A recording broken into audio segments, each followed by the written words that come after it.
ಇಲ್ಲಿ ಒಂದು pack of ಕಾರ್ಡಲ್ಲಿ ಎಷ್ಟು ಕೊಟ್ಟವ್ರೆ ಒಟ್ಟು ಇದರಲ್ಲಿ 52 ಕಾರ್ಡ್ಗಳು ಕೊಟ್ಟವ್ರೆ. ಈ 52 ಕಾರ್ಡಲ್ಲಿ ಏನು ಕಂಡುಹಿಡಿಬೇಕು, ಇವಾಗ ಅದರಲ್ಲಿ ಯಾವುದು ಪ್ರೊಬಾಬಿಲಿಟಿ ಆಫ್ 10 ಎಷ್ಟು ಅಂತ ಕೇಳವ್ರೆ, 10 ಬರೋ ಚಾನ್ಸ್ ಎಷ್ಟು ಅಂತ ಕೇಳವ್ರೆ. ಎಲ್ಲ 52 ಕಾರ್ಡಲ್ಲಿ ಯಾವುದು 4 ಭಾಗಗಳು ಮಾಡ್ಬೋದು. ಫಸ್ಟ್ 2 26 26, ಬ್ಲ್ಯಾಕ್ ಕಾರ್ಡು ಇನ್ನು 26 ರೆಡ್ ಕಾರ್ಡ್ ಆಗಿರ್ತವೆ. ಆ 26ರಲ್ಲಿ 13 13 2 ಭಾಗ ಮಾಡ್ಬೋದು. ಬ್ಲ್ಯಾಕ್ ಕಾರ್ಡಲ್ಲಿ ಯಾವುದು ಕ್ಲಬ್ ಮತ್ತು ಸ್ಪೇಡು, ಇದು ಕ್ಲಬ್ಬು ಇದು ಸ್ಪೇಡು. ಅದೇ ಥರ ಇದರಲ್ಲೂ 13 13 ಈ ಭಾಗ ಮಾಡ್ಬೋದು. 13 ಹಾರ್ಟು 13 ಡೈಮಂಡು.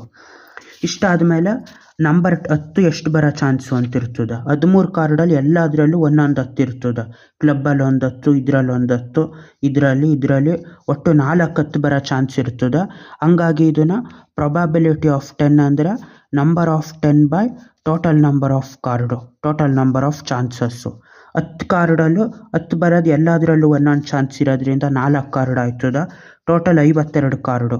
ಅಲ್ಲಿಗೆ 4/52, 4 1 4 1 4, 4 3 12, 1/13 ಪ್ರೊಬಾಬಿಲಿಟಿ ನಂಬರ್ 10 ಬರೋಂಥದ್ದು ಇರ್ತದೆ ಒಂದು ಪ್ಯಾಕ್ ಆಫ್ ಕಾರ್ಡಲ್ಲಿ.